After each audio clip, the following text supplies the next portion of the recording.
කොහොමද ළමායි හැමෝම හොඳින් ඉන්නවද? ඉතින් අද මගේ අම්මගේ උපන්දිනය. ඉතින් අපිට පුළුවන් විදිහට අද එයාට පුංචි බර්ත්ඩේ පාටි එකක් දුන්නා.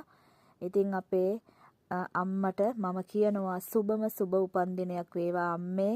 හැමදාම ඔයා සතුටින් හොඳින් ඉන්න ඕන. අපේ ආදරේ මේ විදියට අරගෙන ඔයා තව තවත් ජීවිතේ ගොඩාරියක් කාලයක් ජීවත් වෙන්න ඕන. ඒක තමයි අපේ හැමෝගෙම ප්‍රාර්ථනාව. ඉතින් අම්මේ මං හිතනවා ඔයා හරිම වාසනාවන්තයි කියලා. අපිට පුළුවන් විදිහට පුළුවන් හැම මොහොතකම අපි උත්සාහ කරනවා ඔයාව සතුටු කරන්න. ඉතින් අම්මේ ඔයාව දැනෙන්නේ නැති දවසක් නැහැ. ඔයා ගැන හිතෙන්නේ නැති දවසක් නැහැ.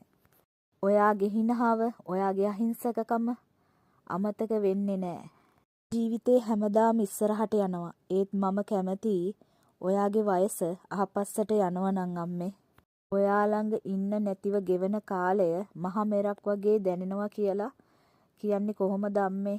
ඒත් පුළුවන් විදිහට ඔයාව සතුටු කරන එක අපි හැමෝගෙම වගකීම කියලා අපි විශ්වාස කරනවා අම්මේ. සෑම දිනයක්ම මගේ අම්මා ලෙස සිටීම ගැන මම ඔයාට ස්තුතිවන්ත වෙනවා අම්මේ. මගේ හදවතේ ඉහළම තැන ඔයා හැමදාමත් ඉන්නවා අම්මේ. මට අද ඔයාව බදා ගන්න පුළුවන් නම් ඔයා අතින් කවන කේක් කෑල්ලක් කන්න පුළුවන් නම් කියලා හිතන වාර අනන්තයි අම්මේ. මගේ නමත් ඔයා දැන් කියනවා නම් කියලා හිතන වාරද අනන්තයි අම්මේ.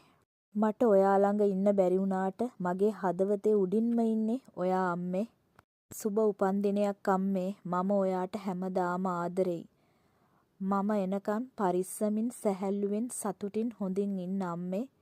ඒ වගේම තමයි මගේ අම්මගේ උපන්දිනයට සහභාගී වුණ හැමෝටම තෙරුවන් සරණයි. සතුටින් ඉන්න.